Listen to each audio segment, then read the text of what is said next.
Bien, bonsoir à tous. Bienvenue pour nos traditionnels plateaux de la Fondation. Et je me réjouis de voir que ces plateaux sont de plus en plus de nouveau des vrais plateaux avec des vraies personnes présentes dans la salle. Et en même temps, je voudrais saluer toutes celles et ceux qui nous suivent à distance et qui vont participer à distance, en particulier Jomé, qui est le patron de nos activités en Espagne et qui interviendra depuis Barcelone. Bonsoir à toi, Jomé. Aujourd'hui, nous avons choisi de dédier ce temps de débat et de partage à une thématique qui a vraiment émergé très fortement à cause du Covid, qui est celle de la télémédecine, téléconsultation, téléexpertise. On le sait tous, à titre personnel en tant que patient et aussi en tant que professionnel, santé médico-sociale, les usages ont été complètement bouleversés. On a brusquement réalisé à quel point la télémédecine pouvait être salvatrice lorsqu'on était interdit de mouvement, interdit de déplacement pendant les périodes tragiques du confinement. Et puis, on voit bien que ça s'est installé aujourd'hui dans les usages des patients avec leur médecin traitant, leur médecin référent, et ça s'installe aussi, peut-être plus timidement ou de manière plus disparate encore, dans les usages des équipes soignantes vis-à-vis des équipes spécialisées pour les soutenir en termes de téléexpertise. Alors je crois que les chiffres sont très impressionnants, hein, avec un quadruplement des téléconsultations en l'espace de moins de 2 ans. Je pense qu'on est au tout début. On est absolument au tout début et je pense que c'est très important que notre fondation puisse aujourd'hui finalement contribuer à nourrir le débat public sur les bons, les mauvais usages et les perspectives, les opportunités de la consultation à distance. Comment est-ce que ça peut nous aider tous à répondre à un sujet qui est devant nous, en tout cas si je regarde la démographie médicale française, qui est celui de la désertification médicale, avec une diminution programmée, et quoi qu'on y fasse, elle sera là, de 50% du nombre de médecins généralistes consultants présents dans les territoires. C'est entre maintenant et 2030. Et dans le même temps, moi c'est mon estimation personnelle, elle n'est pas totalement fondée, mais je pense que c'est quelque chose comme un doublement du nombre de patients chroniques à domicile ou dans des institutions sanitaires ou médico-sociales que nous avons devant nous. Donc comment est-ce qu'on fait face à cette diminution drastique du temps médical en médecine de ville et à cette augmentation massive des besoins de consultation, de suivi dans la durée? C'est très clairement en mettant en réseau les expertises disponibles, en étant aussi beaucoup plus économe de l'utilisation du temps médecin, du temps spécialisé et en mutualisant les disponibilités, les expertises. Tout ça, c'est évidemment ce que les réseaux permettent de faire et en particulier les réseaux digitaux. Et c'est donc tout ce qui se cache derrière cette thématique de la téléconsultation. Et ceci étant dit, je vais donc immédiatement céder la parole à Marianne Fourier, la déléguée générale de la Fondation, qui a préparé cette session et qui va nous présenter les différents intervenants et les cas sur lesquels nous allons pouvoir débattre ensemble. Merci beaucoup et je vous souhaite un très bon plateau.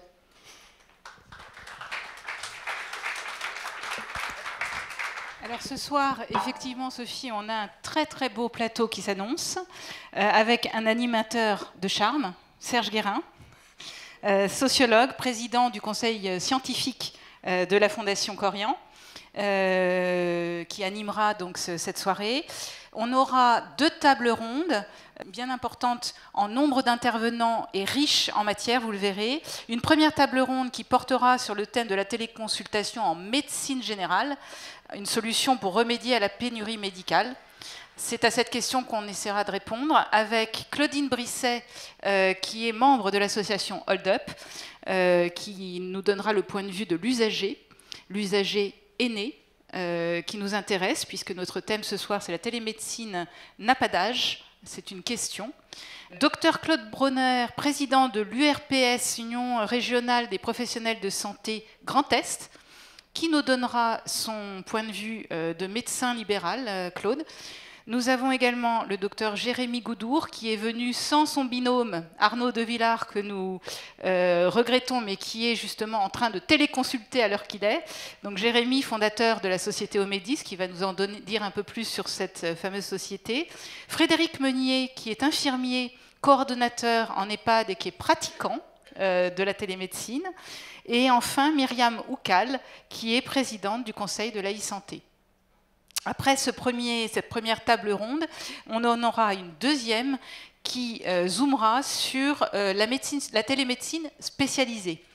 Comment mutualiser ces précieuses expertises médicales que nous avons et que nous savons rares. On a décidé de choisir 2 spécialités, on ne pouvait pas toutes les traiter ce soir. Donc une première partie sur la dermatologie avec le docteur Luc Théo du CHU de Montpellier, qui a créé le réseau CICAT Occitanie. Et également une deuxième spécialité, la psychiatrie, qui recourt à la télémédecine de façon assez généreuse. Docteur Anna Cohen nous parlera notamment de la psychogériatrie et de la gérontopsychiatrie, excusez-moi, puisqu'elle est psychiatre. Et le docteur Emmanuel Mulin, lui-même psychiatre, nous parlera de la représentation de la télémédecine chez les psychiatres. On aura également, comme l'a annoncé Sophie Boissard, l'intervention de Jaume Raventos, qui est PDG de Corian Espagne et qui nous donnera le regard des Espagnols sur la télémédecine en psychiatrie en Espagne. Nous finirons avec David Gruson, qui sera notre grand témoin ce soir.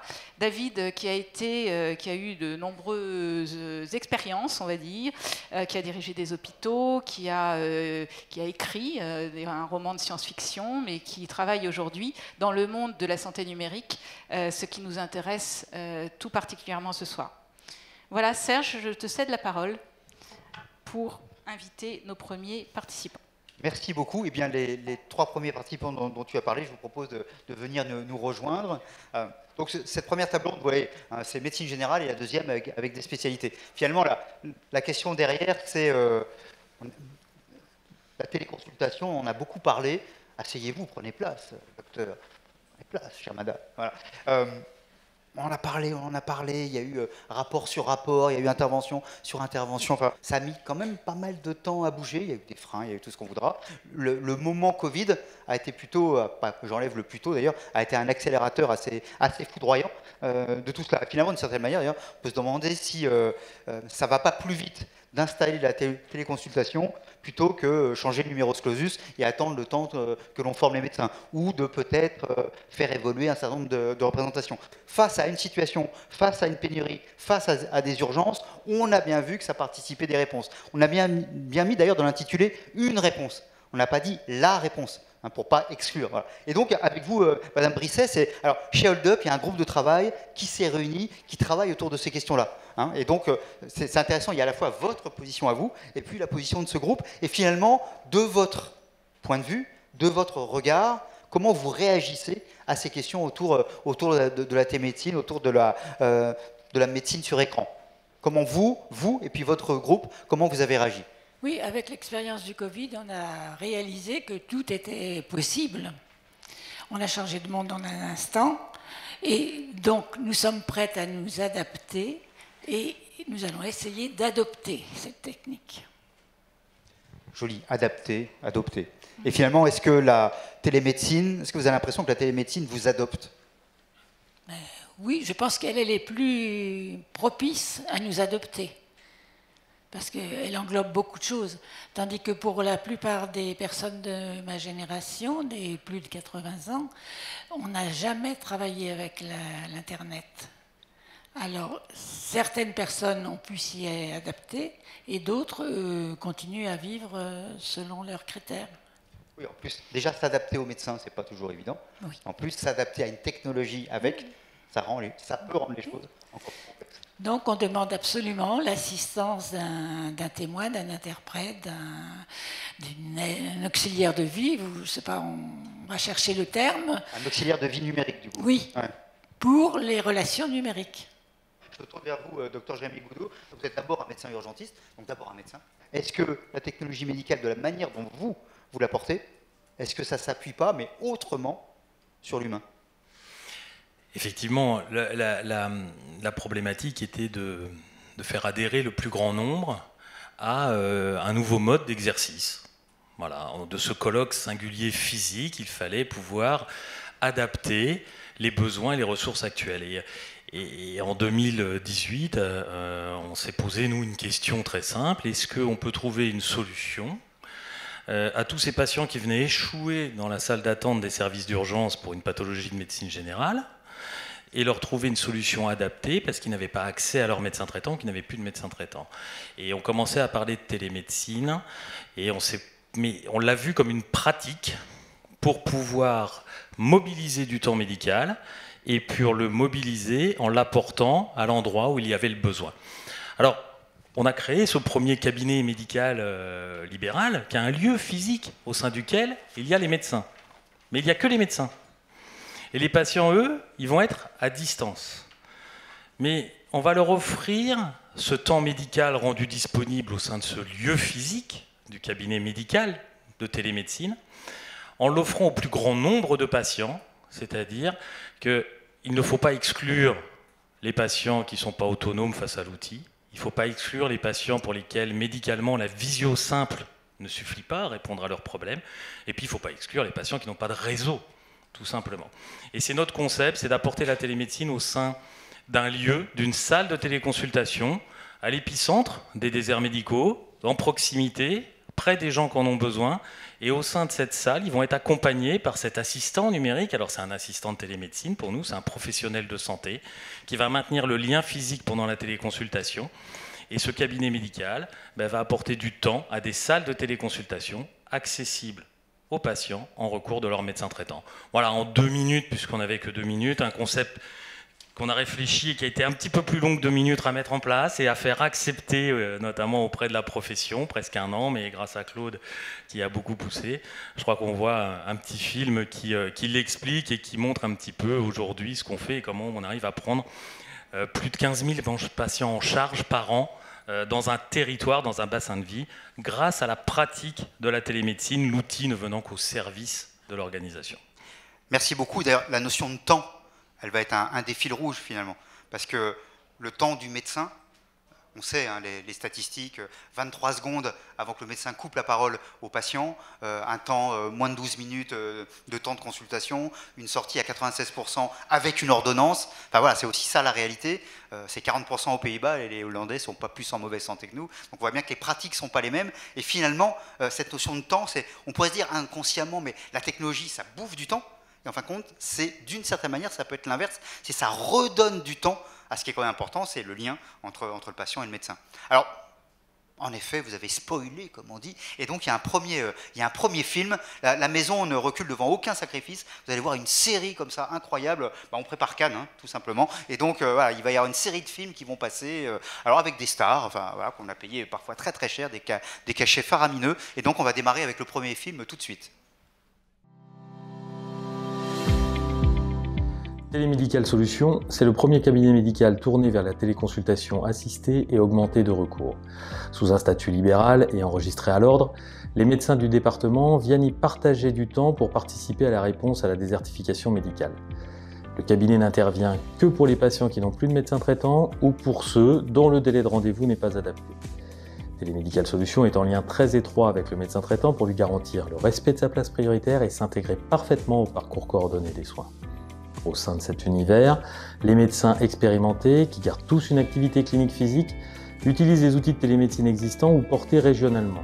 Télémédical Solutions, c'est un cabinet médical. Il ne fabrique pas ces outils, l'innovation est ici organisationnelle. Afin de la rendre accessible à tous, la téléconsultation s'effectue au sein de salles positionnées à l'épicentre des déserts médicaux.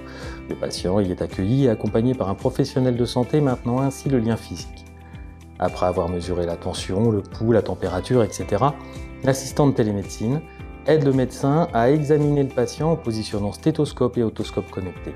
C'est ce qu'on appelle une téléconsultation assistée et augmentée. Ces téléconsultations sont accessibles directement au sein des établissements médico-sociaux, notamment les EHPAD, afin de ne pas déplacer les résidents.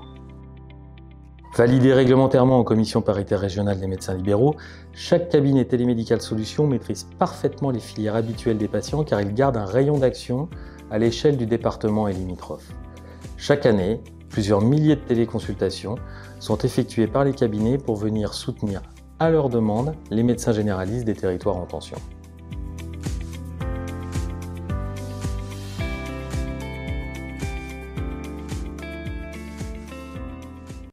Docteur Claude Bronner, vous êtes un cas un petit peu atypique. Ça fait un petit moment que ces questions de télémédecine vous intéressent et vous avez plutôt été un pionnier dans votre région et plus généralement, alors que, et en même temps, j'allais dire, bon, vous présidez aujourd'hui l'URPS Grand Est, mais vous avez été aussi président d'un syndicat de médecins. Les syndicats de médecins ne sont pas toujours les plus aventureux ou aventuriers, on va dire. Et donc, finalement, vous avez plutôt toujours porté cette parole en faveur, non pas, je présume, par idéologie ou par goût des technologies, mais est-ce que c'est aussi dans cette question, dans cette interrogation sur la question des déserts médicaux, sur la question de rechercher d'autres manières aussi d'être dans ce colloque singulier dont on parlait? Est-ce que c'est une question aussi par rapport à cette notion de territoire? Enfin, qu'est-ce qui a fondé cet engagement et ce fait, à une époque où ce n'était pas très à la mode, d'aller dans ce sens? Alors, le premier point, c'est une rencontre avec Jacques Saint-Calbre qui, en 2007, se lançait dans du matériel de télémédecine, mais aussi dans la théorisation. Et j'ai trouvé que c'était l'avenir. En fait, ça me paraissait évident. Et après, effectivement, ça rejoint le parcours, le syndicalisme, où, comme vous l'avez dit, globalement, les syndicats ont toujours tendance à freiner un peu, les caisses aussi. Le gouvernement, lui, a poussé. Hein, et finalement, quand j'ai vu le projet de Jérémy Goudour, je me suis dit, ça, c'est un des éléments d'avenir, il faut vraiment qu'on pousse. Et moi, j'aimerais qu'il y ait des télémédicales, qu'il y en ait plusieurs sur mon territoire déjà pour commencer, puisqu'il n'y en a qu'un, et qu'il y en ait partout en France, parce qu'on en a besoin. Mais en tout cas, il était évident que la télémédecine allait se développer, que c'est une solution à un certain nombre de problèmes, et là-dessus, le Covid a donné le coup qu'il fallait pour montrer que ça peut fonctionner. En gros, 70% des généralistes français ont eu recours à la télémédecine pendant la période Covid et aujourd'hui, ils sont à peine 10% de moins. Simplement, le nombre d'actes a beaucoup diminué. Mais il reste à plus de 50% des téléconsultants, donc ça c'est fait. Après, il y a l'élément qualité. Vers quoi on va, et donc télémédical, on l'a vu, c'est la téléconsultation assistée. C'est pas juste un coup de fil, c'est pas juste une visio. On a un infirmier sur place et ça change tout.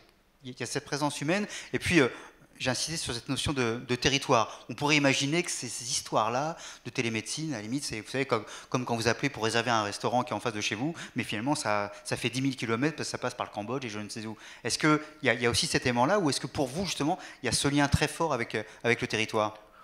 Ça se comprend facilement. Évidemment qu'il y a un lien avec le territoire. Si tout pouvait se régler en télémédecine, bon, on pourrait très bien faire un territoire France et puis n'importe quel médecin règle n'importe quoi. Mais on sait bien, et madame sera d'accord avec moi, parfois il faut vraiment le voir, le médecin. Donc on est obligé d'organiser sur le territoire. Et on le voit en pratique, quand les téléconsultants peuvent contacter le médecin traitant parce qu'ils sont en relation, ils ont déjà eu des relations, ça va s'arranger.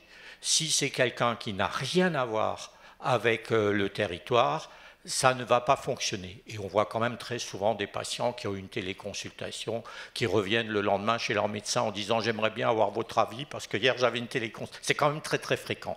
Ça, c'est quelque chose qu'on essaye d'éviter dans l'organisation sur notre territoire parce que justement, il y a un lien entre le téléconsultant et le médecin traitant, et malheureusement aussi, parfois le téléconsultant remplace le médecin traitant, mais quand il est vraiment embêté, parfois il peut quand même faire appel à un médecin, même si ce n'est pas le médecin traitant.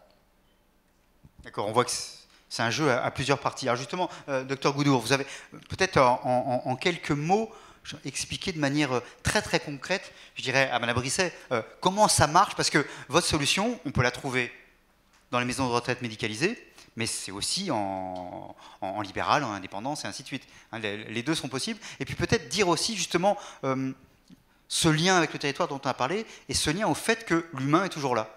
Mais comment ça marche en pratique? C'est pas parce qu'on est à distance que l'acte médical il va se dégrader. Donc la première des choses, si vous me posez une question médicale et que je suis votre médecin, c'est que le premier point, c'est qu'on soit d'accord tous les deux pour que je n'ai pas besoin de vous voir physiquement.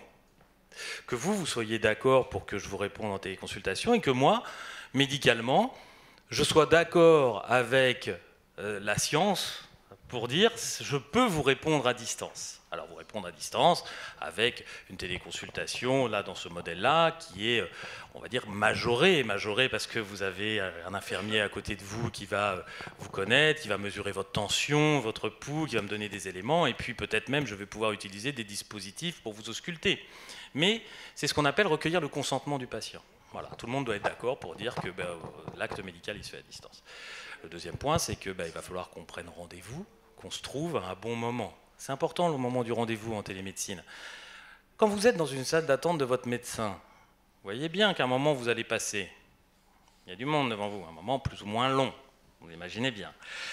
Quand vous êtes en télémédecine et que vous attendez que le médecin vous appelle sur l'écran, ou quand vous faites une visio, un Teams, et que vous êtes dans la salle d'attente et que vos contacts vont vous faire rentrer, vous ne savez pas si finalement, à un moment ou à un autre, le médecin il va finir par vous appeler. Donc ça, c'est important. Le moment du rendez-vous en télémédecine est important, il faut que tout le monde soit ponctuel. Peut-être que ça rapporte un petit peu de ça aussi, que les médecins sont un petit peu plus à l'heure en télémédecine qu'ils ne l'étaient en cabinet physique. Et puis après, il faut que l'acte soit abouti. Ça veut dire quoi, un acte abouti? Quand on est au cabinet médical, quand notre patient il vous pose une question, il faut répondre à la question. C'est-à-dire une question médicale. Vous venez parce que vous avez mal là, non seulement il faut que je vous soulage, mais en plus il faut que je vous explique si je le sais tout de suite ce que vous avez, si je ne le sais pas, il faut que je prescrive les examens pour le savoir. C'est exactement pareil en télémédecine. Et si moi, ce que disait Claude à l'instant, j'estime qu'à distance je ne peux pas répondre à votre question, l'éthique, la déontologie médicale, le serment qu'on a tous fait à la fin de nos études, m'oblige à vous trouver une solution. Je dois vous trouver une solution. Et ça c'est rassurant. De vous garantir que si je ne peux pas répondre à votre question parce qu'il y a la télémédecine, parce que je suis à distance, parce que je ne peux pas vous palper par exemple, je vais vous trouver une solution. Et puis le dernier point, c'est ce qu'on disait là, c'est que la télémédecine, ça s'amende des distances, mais ça reste de la médecine de proximité. Pourquoi proximité? Parce que si je veux vous soigner correctement, un patient, ce n'est pas juste une maladie. C'est d'abord un patient qui souffre d'une maladie. Et cette maladie, ce patient, il s'évalue dans son environnement. Et il faut connaître son environnement. Alors nous, les médecins, on aime bien, on est curieux, on aime bien savoir plein de choses. Mais il faut connaître son environnement sanitaire. C'est vos filières habituelles. Je sais qui sera votre cardiologue, je sais qui sera votre spécialiste habituel et avec qui je vais avoir les mêmes échanges qu'à votre médecin traitant, si vous n'avez plus de médecin traitant. Voilà. Et donc, même si on est à distance, c'est ce qu'on appelle le parcours coordonné, c'est ça la notion de territoire. Et quand on applique ces règles simples à une pratique de télémédecine, finalement, d'un côté, ça va libérer du temps médical, parce que dans ma journée de médecin, peut-être au cabinet, il y a certains patients que j'aurais vus physiquement, que je vais voir en télémédecine, et puis ça va me libérer du temps pour les autres. Et puis ça va pouvoir mobiliser ce temps médical qui est devenu libre à d'autres endroits, même du territoire, là où il y avait le besoin. Finalement, qu'est-ce qu'on cherche? Bien sûr, on cherche des médecins dans la pénurie, mais surtout, on cherche du temps médical. Et il est bien disponible à un endroit, mais pas forcément au bon et pas forcément au bon moment. Donc la télémédecine qui respecte ces règles-là, finalement, ça fonctionne. Les patients sont contents. Ça ne remplace pas le médecin traitant, ça c'est important. Ça ne remplace pas la consultation physique, mais c'est une nouvelle manière d'exercer la médecine, et puis c'est une nouvelle manière de la recevoir pour les patients. Moi, j'ai envie de poser une question à Claudine. Claudine, est-ce que cette forme de télémédecine, donc augmentée, assistée, telle que Jérémy et Claude l'ont évoquée, vous convainc? Oui, là, je suis parfaitement convaincue parce que la personne transitionnelle entre le médecin et le patient... Téléassistant. Et le téléassistant maintient le rapport humain. D'accord, parce qu'au début, quand nous avons échangé, Claudine Brisset était pleine d'appréhension vis-à-vis de la télémédecine. Elle m'expliquait qu'elle et ses pairs n'étaient pas du tout enclins à y recourir. Et donc on a effectivement discuté sur cette autre façon de pratiquer la télémédecine, qui n'est pas la télémédecine de salon, où le patient est seul face à son téléphone, mais le patient est accompagné de ce fameux téléassistant qui peut être une infirmière ou un pharmacien. Et j'ai l'impression, Claudine, que ça vous a ouvert des horizons. Oui, quelqu'un qui connaît déjà le vocabulaire médical, parce que sinon le patient a peur de se trouver en infériorité par rapport au vocabulaire, notamment quand il va consulter un spécialiste. Alors là, il y a une garantie. Alors, il y a du temps, il y a des êtres humains, c'est déjà pas mal. Hein. Et puis, on verra, parce que souvent aussi, quand on va voir le médecin, il y a aussi quelque chose, vous savez, il y a une partie qui est psychologique, on parle des effets placebo, tout ça. Et les gens, simplement, vont voir le médecin, ils vont déjà mieux. Je ne sais pas si ça marche à distance ou pas. Il y a de la compétence et il y a de la confiance. Compétence et confiance, ouais, c'est pas mal déjà. Et ça, à distance, vous pouvez l'avoir aussi. Oui, tout à fait. Quelqu'un qui est incompétent, qu'il soit à distance ou direct, on voit dans les deux cas. Oui, c'est. Est-ce qu'on peut mieux le cacher à distance? Non, d'accord. Le résultat se fait sentir en médecine, à un moment ou à un autre. C'est marrant, pour les profs, c'est pareil. À distance, c'est pire. Si vous n'êtes pas très bon, ils le sentent encore plus. Alors, merci beaucoup. Jérémy, il y a aussi, on a parlé, ça peut se faire justement en libéral, mais votre solution, elle s'est aussi développée dans les maisons de retraite médicalisées et entre autres chez Corian. Est-ce que vous pourriez nous dire là comment ça se passe donc avec un public aussi qui peut être aussi assez bouleversé et très fragile? Toujours de la même façon. Il faut l'accompagner.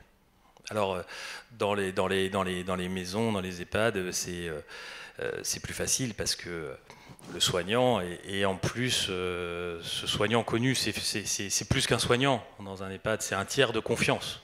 Hein, l'infirmier et l'infirmière qui est en EHPAD, c'est celui qui vous voit au quotidien, c'est celui qui a, en plus avec les aides-soignants, le plus de contact physique avec vous, donc c'est vraiment l'interlocuteur privilégié. Alors il y a peut-être une différence, effectivement, dans les EHPAD, sur le vécu côté patient, donc du coup côté résident. Quand on va chercher le vécu, on a plus de gens qui n'ont pas eu l'impression d'avoir vu le médecin. Ils ont eu l'impression d'avoir vu l'infirmière qui répondait bien à leurs questions, en gros, hein, parce qu'elle a été un petit peu aidée derrière avec le médecin sur des points un peu médicaux, mais c'est pas grave, c'est pas l'objet. Le sujet, c'est de bien répondre à la question, encore une fois. C'est d'apporter du soin et de la bonne santé. Alors, pour dire deux mots, comment on l'a organisé au sein du groupe, toujours avec la même philosophie. La même philosophie, c'était respecter la place prioritaire des interlocuteurs habituels des résidents. Le médecin traitant. Alors on essaye en plus du médecin traitant habituel des résidents de le motiver pour faire de la téléconsultation, le médecin coordonnateur, l'environnement, et puis on s'est aperçu pendant la crise Covid que tout ce système-là, par l'augmentation d'activité, était dépassé, et on a mis en place une réponse de recours qui, en télémédecine, venait apporter du soin, le dogme étant de dire tous les résidents ont accès à un médecin quand ils en ont besoin. Voilà. Et la télémédecine a permis de mobiliser des ressources médicales internes au groupe Corian qui n'étaient pas disponibles, qui n'étaient pas physiquement au bon endroit du besoin, les mobiliser par la télémédecine, toujours en recours des filières habituelles. Ça ne remplace pas, ça vient soutenir des moments où les filières habituelles ne peuvent pas répondre. Voilà. Merci beaucoup. Première phase, on vous remercie. Et donc, vous allez partir avec Jérémy, il peut faire une téléconsultation tout de suite. Enfin, voilà. Tout ça est super bien organisé. Donc, et donc, on va demander à Frédéric Meunier et à Myriam Moudour de bien vouloir nous rejoindre. Myriam Ocat, pardon. De bien vouloir. Il a marié Myriam avec Jérémy. Eh ben voilà. Voilà. Myriam Goudour, tu as vu. Ça me demande un petit peu d'organisation avant. Mais Et à distance ou pas, hein, je ne sais pas. Voilà. Vous voyez que, alors, Frédéric, vous êtes un infirmier coordinateur et, dans un EHPAD Les Alices qui est dans l'Oise.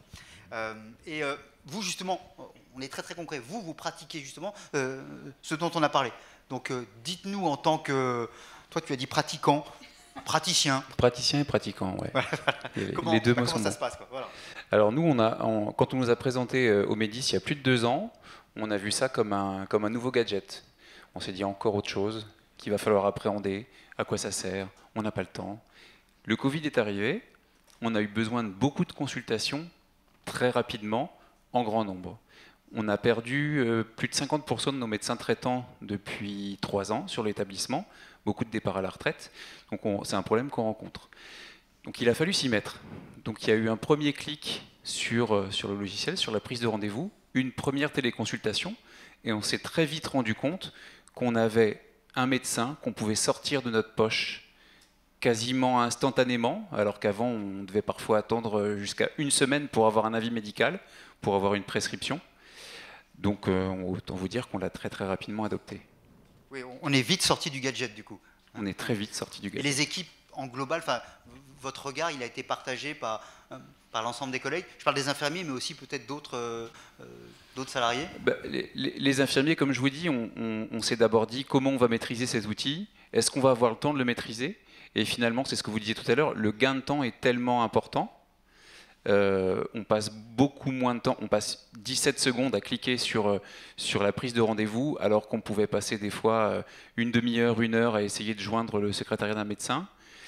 La consultation se prépare, donc effectivement, il y a une préparation, il y a une anticipation aussi, mais on a l'heure précise à laquelle la consultation va avoir lieu, et ils sont toujours à l'heure, ce qui est formidable et inattendu au début. Et le gain de temps est énorme, l'efficacité est importante. Donc pour le patient, c'est aussi plus agréable, sinon il n'a pas à attendre. Pour le patient, pour les familles. Ouais, pour les familles, évidemment, en plus c'est rassurant. Pour vous, c'est intéressant. Est-ce qu'il y a aussi, parce qu'il a fallu se former un minimum, est-ce qu'il y a un sentiment finalement de gain de compétences? Est-ce qu'il y a l'impression entre vous de dire, tiens, j'ai appris quelque chose de plus, et c'est un plus en termes de CV, mais en termes d'expérience personnelle? Il y a un gain de compétences parce que l'infirmière est vraiment impliquée dans la consultation. Ce qui était peut-être moins le cas avant. C'est-à-dire qu'avant, on appelait le médecin venait, on ne le voyait parfois pas. Il avait les quelques infos, les questions, il allait directement voir son malade sans forcément passer par l'infirmière, ou très peu. Là, on implique à 100% l'infirmière. C'est l'infirmière qui mène la consultation, entre guillemets, dans la pratique. Donc c'est l'infirmière qui recueille les informations, c'est à l'infirmière d'anticiper la consultation, de recueillir les constantes, les informations cliniques. Donc elle est au cœur, je dis l'infirmière parce que voilà, je devrais pas, ou l'infirmier, elle est au cœur de cette consultation. Et cette personne, est-ce qu'il y a eu des personnes, des infirmiers, des infirmières qui ont refusé, qui ont dit non, ça c'est pas pour moi? Non, il y a eu des craintes de l'ensemble de l'équipe, moi compris, avant qu'on l'utilise. C'est arrivé en plus pendant le Covid, donc on s'est dit c'est bon, on nous rajoute ça, on met de côté et puis merci, au revoir. Et non, 100% de l'équipe a intégré le processus très très rapidement devant le fait accompli, tout simplement. C'est la démonstration par la preuve, quoi. Ouais. Exactement, ça a été exactement ça. Alors, Myriam Oukal, vous entendez donc des propos de ce type, il y a eu tout à l'heure les différentes interventions, vous présidez le Conseil de la e-santé, je présume que vous buvez un peu du petit lait et que ça vous va tout ça. Mais comment vous réagissez de votre poste à ce qui a été dit? Et d'une certaine manière, je présume que vous n'êtes pas vraiment surprise que ça marche aussi bien. Oui, effectivement, au départ c'était un petit peu compliqué, mais ça a été quand même fortement développé à la lumière de la crise, de l'augmentation des pertes de chance et de la problématique majeure de santé publique qu'a évoquée tout à l'heure Sophie, que sont les déserts médicaux, auxquels la télémédecine a apporté un certain nombre de réponses. Je reviens aussi également sur ce qui a été dit préalablement, à savoir d'une part, et c'est ce qui a été prévu par le gouvernement, que la télémédecine n'a pas vocation à se substituer à la médecine à présentiel, puisque l'encadrement et la réglementation en vigueur prévoient seulement une partie de l'exercice en télémédecine est prévue dans la totalité de l'exercice médical, et également encadre la sécurité des données et un certain nombre de dispositifs pour que on réponde aux exigences de qualité et de sécurité des soins. Et c'est la raison pour laquelle ces dispositifs sont majeurs, et on en a parlé notamment pour répondre aux zones sous-denses en médecins, notamment dans les territoires d'outre-mer, dans des zones rurales, également dans des banlieues, comme on le voit plus particulièrement en Île-de-France notamment. Et ça a quand même changé la donne, puisque on a fait face à une rupture de parcours pendant la crise épidémique, plus particulièrement pour les personnes âgées. Et la télémédecine a apporté une réponse, et notamment pour assurer un suivi des maladies chroniques, mais également apporter des réponses à l'ensemble des patients, puisqu'on parle de médecins généralistes dans cette table ronde. Et au problème de renoncement aux soins, quand notamment dans les zones rurales, on a un certain nombre d'obstacles logistiques, notamment les délais d'accès à des spécialistes, l'accès aussi à un médecin généraliste dans les zones rurales, où certains patients sont dans l'obligation de faire plusieurs kilomètres pour avoir accès à un médecin, et notamment pour les maladies plus bénignes, l'accès à un médecin généraliste a été une opportunité en ce qui concerne la télémédecine. Est-ce que de votre regard au Conseil de la e-santé, là on a vu une expérience dans les EHPAD où finalement ça fonctionne très très bien. On pourrait imaginer, les EHPAD c'est un truc de vieux, ils sont complètement dépassés, ringards et ainsi de suite. Est-ce que du coup vous êtes surprise du fait que ça fonctionne là aussi? Et comment, y compris avec le Conseil de la e-santé, comment on pourrait faire pour finalement ce soit plus présent dans le milieu des maisons de retraite médicalisées, où cette problématique aussi de manque de médecins est quand même assez forte? Alors, dans le secteur médico-social, je suis quand même contente de voir ce type d'initiative parce que le secteur médico-social a été le grand oublié de la e-santé pour un certain nombre de mesures, notamment sur le plan technique, puisque, comme vous le savez, dans ce secteur-là, on a un problème notamment de systèmes d'information qui sont parfois assez rudimentaire sur le plan fonctionnel et qu'il faut accompagner, alors qu'initialement le gouvernement avait prévu dans son plan de lutte contre les déserts médicaux de doter en équipement toutes les zones en sous-densité médicale, mais également tous les EHPAD, ce qui n'avait pas été fait et qui a été par contre une problématique majeure à la lumière de la crise épidémique. On parlait tout à l'heure de ce qui est innovation, c'est le mariage d'une technologie et d'un usage. Et pour favoriser le développement de la télémédecine au sein même du secteur médico-social, il faut notamment définir ce qu'est le besoin et ce que sont ses usages, pour adapter aussi les dispositifs. On a parlé tout à l'heure de téléconsultation, mais il faut également développer par rapport aux maladies chroniques, aux polypathologies et aux besoins que connaissent le secteur, notamment certains dispositifs comme la télésurveillance. On a des affections longue durée qui sont majeures, on a des besoins de santé qui évoluent avec des populations qui veulent rester à domicile et qui sont accompagnées notamment avec des SIA, des infirmiers à domicile, et qui veulent être accompagnés.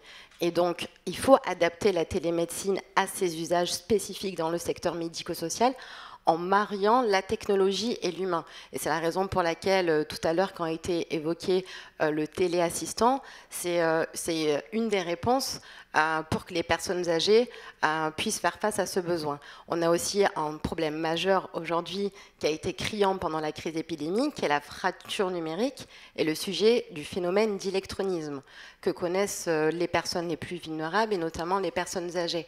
Et pour y faire face, il faut davantage acculturer ces personnes âgées à l'usage de ces nouveaux outils, mais notamment accompagner aussi les familles, les aidants, les associations de patients, les infirmiers à domicile, toutes les outils qui existent aujourd'hui sur le plan du territoire pour accompagner au mieux ces dispositifs. Donc les maisons pluriprofessionnelles, on a parlé tout à l'heure aussi des CPTS, pour faire en sorte que le médico-social accompagne ces technologies avec sens et humanisme. Enfin, c'est un peu la raison pour laquelle le Ségur a développé un axe spécifique au médico-social. Il faut accompagner ces structures en accompagnant aussi, au-delà des prérogatives qui peuvent être amenées, à avoir plus de sens humain dans ces dispositifs. C'est la raison pour laquelle moi je recommande de davantage acculturer et d'accompagner plus encore et de franchir des caps et des marches sur le plan technique, mais également de doter ces structures de personnes pour accompagner. Parce que les professionnels, ce qu'ils disent aussi dans les EHPAD et qui avait été évoqué préalablement, c'est que il y a peu de personnel finalement dans ces structures. On a aussi une pénurie de soignants, au-delà des médecins, qui doit accompagner nécessairement les usagers à ces dispositifs. Et donc, pour pas qu'ils prennent ces technologies comme un millefeuille supplémentaire par rapport à leur activité qui augmente et leur charge de travail qui est quand même assez importante, il faut nécessairement donner davantage de moyens humains et de temps à tous ces professionnels. Ce qu'on disait tout à l'heure, c'est qu'il y avait aussi un gain de temps. Ça aussi qui est intéressant. Alors, on voit bien, Dr Brunner, on voit bien qu'il y a à la fois ces freins et ces accélérateurs. qui ont été donnés, mais il y a aussi un frein quand même tout bête, c'est le pognon, c'est le remboursement, c'est les conditions dans lesquelles ça se passe. En plus, je crois qu'à partir de... Avec le moment Covid, il y a eu plein de choses qui sont ouvertes. Il y a plein de choses qui se sont passées, on a libéré plein de carcans, des normes qui ont sauté, ainsi de suite, y compris sur ce plan-là. Puis je crois qu'à partir de juillet, on va revenir à un état différent. On va bien très rapidement, mais vous disiez un petit peu les problématiques et les enjeux à partir de l'été. Alors très rapidement, il est vrai que théoriquement, les téléconsultations sont prises en charge à 100% par l'assurance maladie et théoriquement ça se termine le 31 juillet. Mais nul ne sait comment le problème va être géré, donc wait and see. Globalement, sur la problématique du pognon, comme vous dites, le progrès a été spectaculaire puisque la téléconsultation a été mise à la même valeur que la consultation en présentiel, ce qui pose d'ailleurs quelques petits problèmes quand même. Ça montre juste que la présentielle n'est pas assez payée. Mais globalement, ça a vraiment permis que ce soit utilisé et aujourd'hui, le médecin qui a envie de téléconsulter, l'argent, la rémunération n'est vraiment plus un problème. Et je dirais même, c'est en discussion, on va repasser au remboursement de consultations téléphone quand on ne peut pas faire de visio, parce qu'on s'est rendu compte pendant la Covid, comme on l'a accepté, que ça rendait souvent service, en le cadrant un peu, mais on va y venir. Donc, je dirais, sur le financement du travail, il n'y a pas de problème. Le vrai problème, c'est le temps du médecin. Un médecin, qu'il soit téléconsultant ou qu'il soit sur place, 1 minute, ça dure 60 secondes, toujours. Et donc, ce que peut amener la téléconsultation augmentée, celle dont on parle, c'est que, en fait, le médecin gagne du temps. Quand il arrive, l'accompagnant, l'infirmier en général, a déjà préparé avec le patient. Quand il repart après avoir fait vraiment son travail de médecin, l'infirmier va finir. Et ça, c'est quelque chose que Jérémy connaît évidemment bien parce qu'il le pratique tous les jours, mais la plupart des médecins n'ont pas eu l'occasion de l'expérimenter. Et le gros travail à venir, c'est ça. C'est au-delà des établissements de permettre de plus en plus des téléconsultations augmentées avec les infirmiers qui vont sur place, les patients qui vont chez le pharmacien qui les accompagne, etc. Et la vraie révolution, c'est ça. En fait, c'est la minute utile, quoi. Que ce soit vraiment 1 minute de médecine. Voilà. C'est vraiment qu'on sorte tous les machins dont on n'a pas besoin et on peut gagner au moins 30%, sinon 50% du temps médecin. C'est-à-dire que du coup, de fait, si on vous suit, on augmente mécaniquement de 30% le nombre de médecins. Exactement. Et l'enjeu, le vrai enjeu, c'est ça. Après, Jérémy a dit un truc très intéressant. Il a dit, quand même, souvent, les patients ont l'impression que la consultation, c'était avec l'infirmier. Et moi, je sais que quand je fais des formations aux médecins, c'est vraiment le truc que je leur dis. La consultation, c'est d'abord avec le patient. Parce que c'est vrai que quand on est avec l'infirmier, on a un peu tendance à parler entre nous. Et il faut vraiment faire attention à ce que le patient se sente vraiment dans la consultation. Cela dit, si l'infirmier est bon, ça, c'est le cas. Merci beaucoup. Ariane ? Alors, on va terminer cette série de questions avec Myriam. On a parlé, Myriam, de risque d'ubérisation de la médecine via la téléconsultation. On a parlé de remise en cause du parcours coordonné de soins du fait de la téléconsultation. On a parlé d'abus de certains médecins, comme le disait Claude, de ce recours à la téléconsultation sans respect de règles de bonne conduite. Où en sont, Myriam, si tu as une information, les négociations entre les syndicats de médecins, l'assurance maladie, les pouvoirs publics, concernant les règles à venir, justement ? Je pense que mon collègue en sait peut-être un petit peu plus que moi, mais peut-être qu'il faudrait revenir en arrière parce que il faut voir les évolutions majeures qui ont été produites en ce qui concerne la réglementation, pourquoi elles ont été assouplies et pourquoi maintenant on se pose la question d'une généralisation et de ces nouvelles négociations. Depuis le pacte territoire de santé, il y avait une expérimentation de la télémédecine qui avait été définie depuis 2010 dans un décret d'application de la loi de 2009 avec tous les actes de télémédecine qui existent. S'en est suivi ensuite des phases d'expérimentation, notamment avec le programme ETAP qui permet l'expérimentation de la télémédecine avant sa généralisation, et plus particulièrement sur les affections longue durée et la télésurveillance plus dernièrement en 2018, avant la généralisation du dispositif et du remboursement par l'assurance maladie en 2018. Ces règles ont été encadrées justement pour maintenir la coordination des parcours, maintenir le point clé que représente le territoire et maintenir le lien médecin traitant et patient. C'est la raison pour laquelle la télémédecine prévoit que, 1, c'est le médecin traitant qui recommande un acte de télémédecine, 2, que seulement 20% des actes soient des actes de la télémédecine, 3, que ça rentre dans un parcours de soins coordonnés, c'est-à-dire que le médecin doit voir sous 12 mois le patient en physique avant de pouvoir le rencontrer en visio ou en consultation par le biais de la télémédecine. Ces règles ont été nécessairement assouplies pendant la période épidémique et donc du coup des médecins ont pu avoir accès aux patients à leur demande sans que ça soit forcément recommandé par le médecin traitant pour éviter des pertes de chance. On est allé plus loin sur le plan national pour faire face au problème de la désertification médicale et donc on allait au-delà de la thématique du territoire pour faire face justement à ces pertes de chance. Et enfin, on a élargi la télémédecine aux télésoins, notamment pour donner accès aux télésuivis, aux infirmiers, aux auxiliaires médicaux, aux pharmaciens notamment. Et c'est tous ces dispositifs qui ont été assouplis pendant la crise, sur lesquels on revient et qu'on voudrait généraliser et où il faudrait franchir la prochaine marche pour généraliser le dispositif de télémédecine.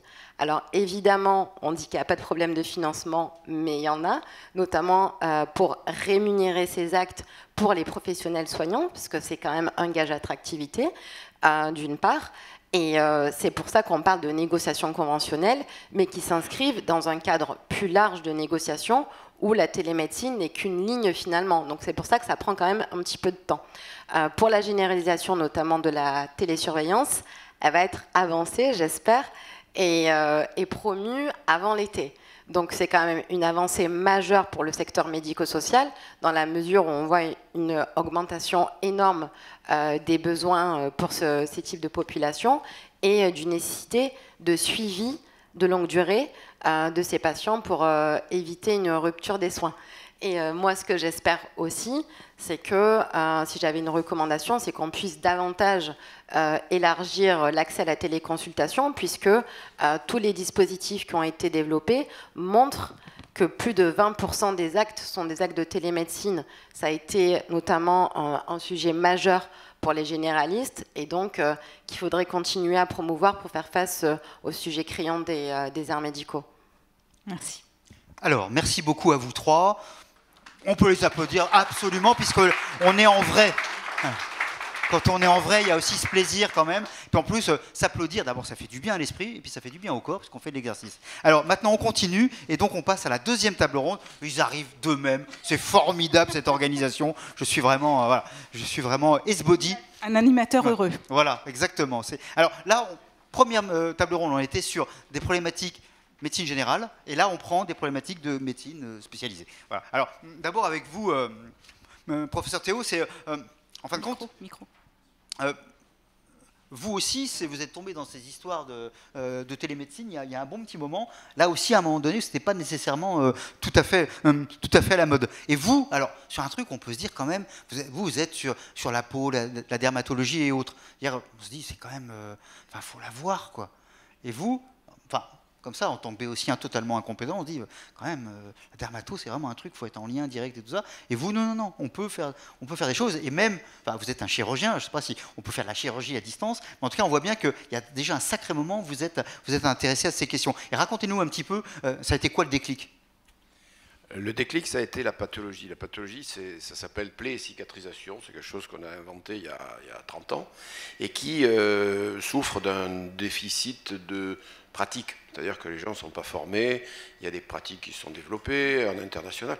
Donc, assez rapidement, on est sorti du cadre, je dirais, institutionnel, et avec une association loi 1901, on a fondé un groupe qui est allé aider les infirmiers, parce que c'est souvent l'infirmier qui est au contact, et surtout en contact pluri-hebdomadaire avec la plaie.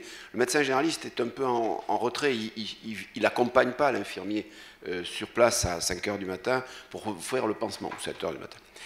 Donc on a aidé ces infirmiers avec des experts. Au début, il y en avait peu, puis après, ils ont augmenté, maintenant, il y en a beaucoup.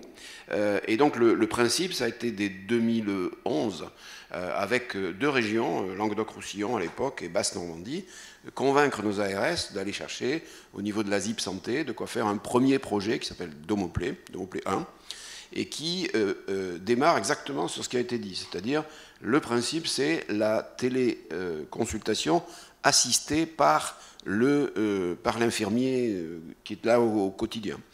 Cet infirmier connaît le patient a confiance dans son infirmier, et donc on se retrouve à gommer tous les problèmes qu'on craint de voir arriver sur une téléconsultation directe.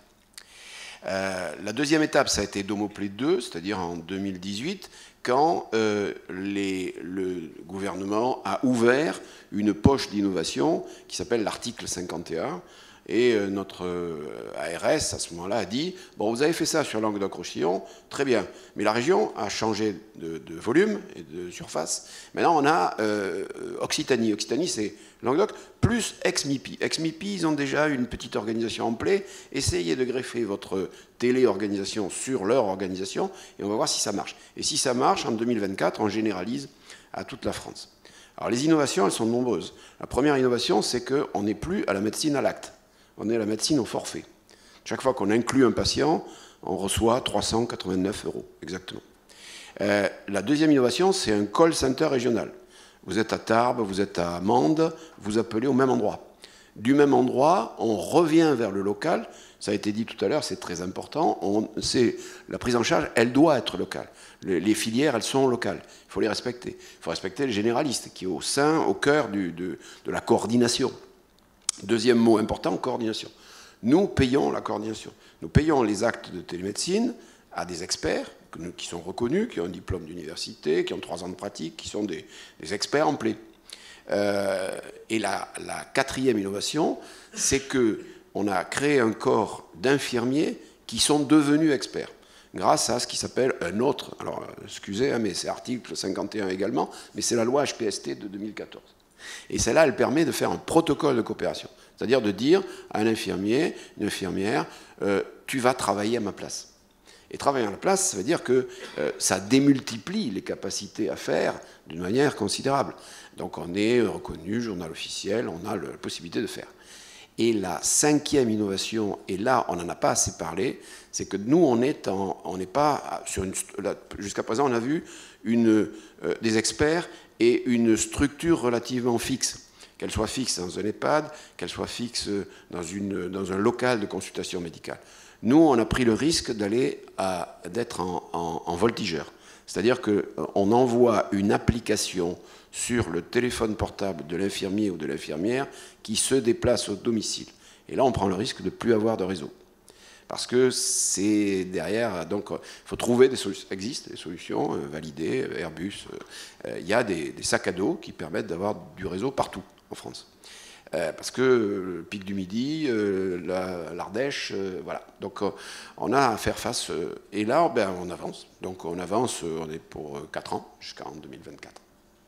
D'accord, donc on a appris aussi qu'il y avait l'article 102, 2 fois 51, et qui permet aussi de faire la synthèse. Alors on va voir un petit film qui va aussi aller dans ce sens-là, mais ce que je retiens aussi, c'est que là encore, les infirmiers, par exemple, gagnent en compétences et gagnent en intérêt du boulot. Non seulement les infirmiers gagnent en compétences et en intérêt, mais l'infirmier, je dirais, de premier recours, gagne au fur et à mesure qu'on l'assiste dans ses téléconsultations, il prend de la bouteille, c'est-à-dire qu'il connaît les pansements qu'il faut appliquer, il acquiert des réflexes sur la vascularisation, l'infection, tous les tiroirs qu'on a dans le domaine des plaies. Et il appelle moins. Et donc cette formation sur le terrain, je ne dirais pas permanente, mais au fil des patients, est extrêmement importante. Et dans les EHPAD, on a la même courbe de croissance de la connaissance de la pathologie. Super. Alors, ce petit film tant attendu va arriver.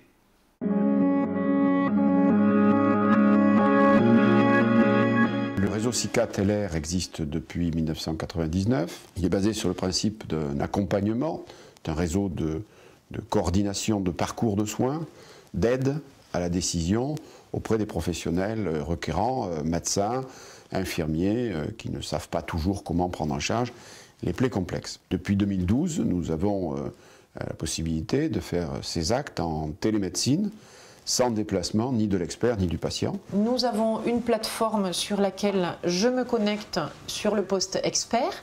L'infirmier requérant qui est au lit du malade ou le médecin qui est au lit du malade se connecte, lui, de son côté, via une application sur son smartphone, avec un mode de connexion qui est extrêmement simple, simplement avec un code. Nous allons ensuite discuter en visio de façon tout à fait fluide. Vous êtes d'accord pour la consultation se passe en visio? On vous a expliqué comment ça se passait? Vous êtes d'accord? Ah oui. Voilà, et bien écoutez, merci beaucoup pour votre collaboration et on essaie avec les infirmières de prendre des nouvelles dans quelques temps, voir si ces quelques mesures ont été efficaces. Très bien, merci à vous. D'accord. Merci. À l'issue de cet échange, je pourrai ensuite éditer un compte rendu qui va en temps réel être envoyé aux différents interlocuteurs, notamment les infirmiers avec lesquels j'aurai échangé en direct, mais aussi le médecin traitant, le médecin coordonnateur de l'EHPAD ou les différents spécialistes qui gravitent autour du patient. Dans le cadre de la téléexpertise, la seule nuance notable, c'est que l'échange ne se fait pas en direct et de façon synchrone, mais toujours via l'application, les requérants vont envoyer des photos de façon sécurisée et lorsque je me connecte sur la plateforme, je vais pouvoir récupérer ces photos et renseigner le dossier du patient et mettre un avis sur les propositions de prise en charge.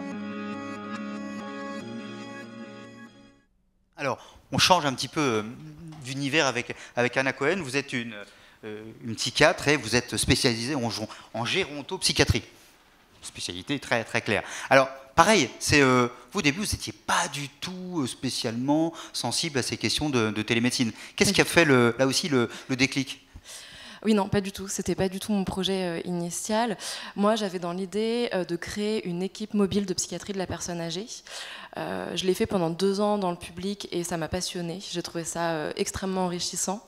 Je me rends compte en écoutant tout ça que c'était un peu un projet opposé à tout ce qu'on est en train de créer, puisque l'idée c'était de me déplacer régulièrement dans les EHPAD avec une infirmière, pourquoi pas une psychologue, et d'aller proposer des consultations en psychiatrie de la personne âgée dans les EHPAD avec une dimension consultation et une dimension institutionnelle très très franche.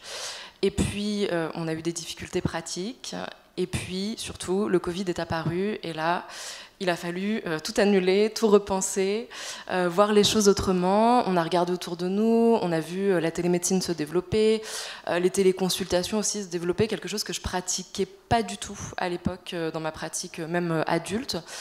Et finalement, en se penchant sur l'idée, je me suis rendu compte que ça marchait très bien et que ça pouvait vraiment se prêter au projet initial que j'imaginais.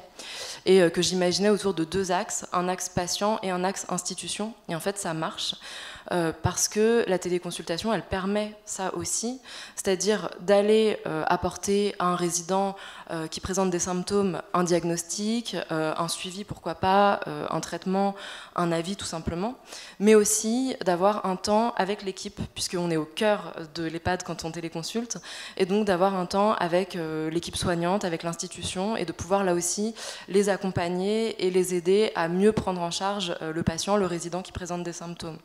Et donc c'était assez évident finalement que ça pouvait fonctionner. Super. Là encore, d'ailleurs, on voit aussi l'augmentation de la compétence aussi des autres personnels de soins. C'est marrant, à chaque fois, quand même, ça ressort. Alors, pareil, nous avons, mesdames et messieurs, un film. Voulez-vous danser, grand-père, tout comme au bon vieux temps, quand on avait 20 ans? C'est la première fois que nous tentons l'expérience de la téléconsultation à Aquarian-les-Cèdres. Donc c'est une expérimentation qu'on nous a proposée en partenariat avec nos collègues d'INSEA.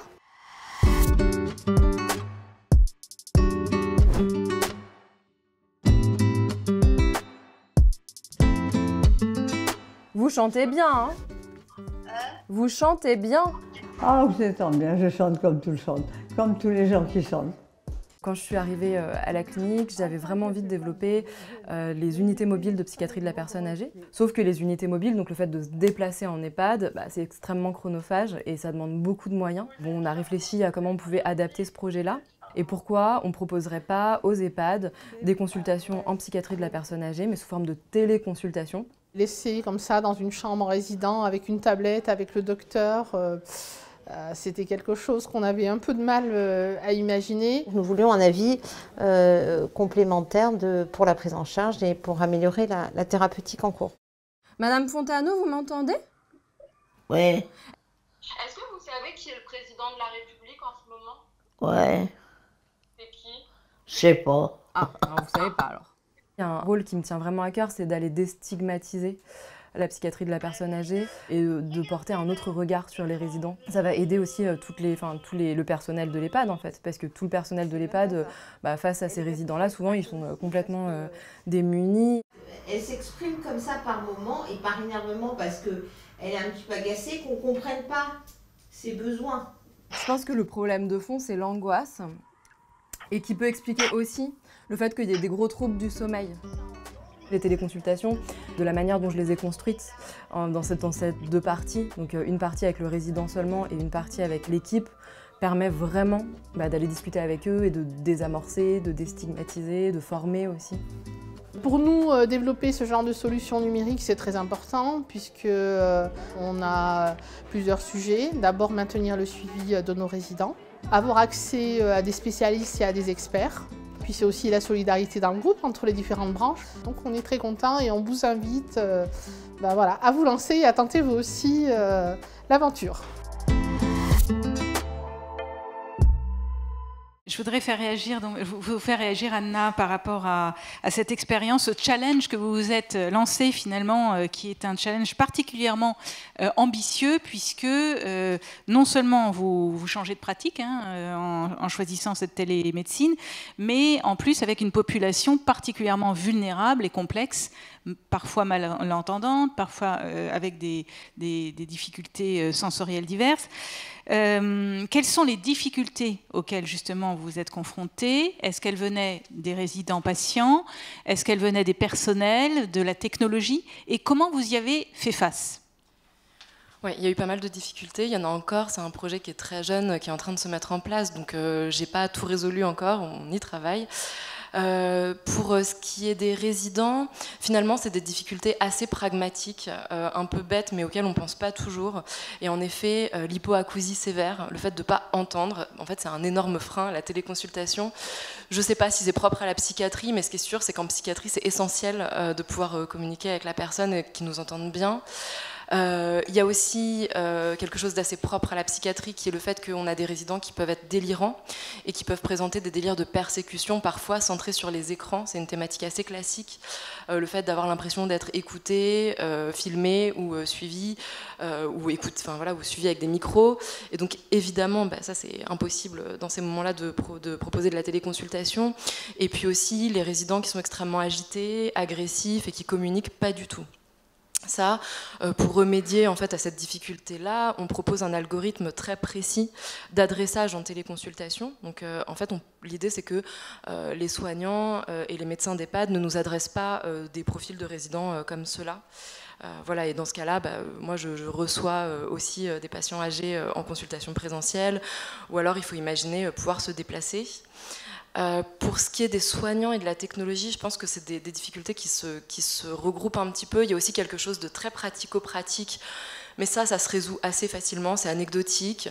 Ça va être des questions de réseau, des questions de code d'accès. Moi, je lis beaucoup de, voilà, j'ai perdu mes codes, je peux plus me connecter au logiciel, des questions de prise de rendez-vous.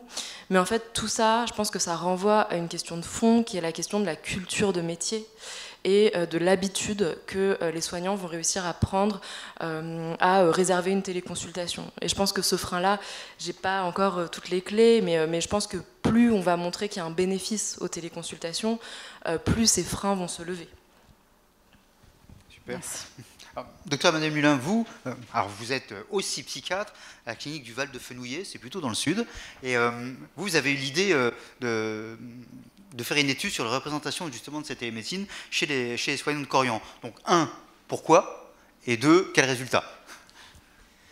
Oui, alors en fait, tout remonte à mars 2020, quand les premiers travaux arrivent de Chine dans la littérature scientifique et qu'on commence à rapporter la souffrance, l'impact psychiatrique chez les soignants du soin et de la situation sanitaire. Donc à ce moment-là, nous, en plus, les confrères ne pouvaient plus consulter en présentiel, donc tout se faisait finalement par téléconsultation. Donc prendre une nouvelle consultation, ce n'était pas possible. Et donc on s'est dit que l'accompagnement par les lignes de soutien qui allaient permettre la prévention n'allait pas être suffisant et qu'il allait falloir proposer aussi des téléconsultations à visée diagnostique et thérapeutique en psychiatrie. Donc on a mis ça au point avec des confrères du groupe Corian à l'intention des soignants et plus spécifiquement des soignants qui avaient été en contact avec des personnes dans des situations de soins liées au Covid. Et en fait, on a été extrêmement surpris, bien aidé par Omedis pour la mise en place. Les choses sont bien mises en place, on a été extrêmement surpris. En fait, la demande a été extrêmement faible. Alors que la littérature insistait sur la souffrance des soignants, que ce soit la littérature scientifique, que ce soit également la presse généraliste. Au niveau de l'impression terrain aussi, on sentait des équipes épuisées, des symptômes dépressifs, des gens qui dormaient mal, anxieux, une irritabilité, enfin voilà, tout un tas de symptômes qui pouvaient être évocateurs de pathologies psychiatriques qu'il fallait diagnostiquer et qu'il aurait fallu traiter. Et de manière très discordante, très peu de demandes.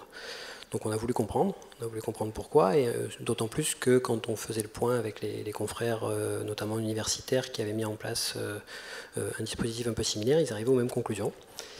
Et donc on s'est demandé quels étaient finalement les freins et les barrières à ce type de dispositif, et on a essayé d'aborder ça sous le spectre de la téléconsultation en psychiatrie et du regard des soignants vis-à-vis de la téléconsultation en psychiatrie.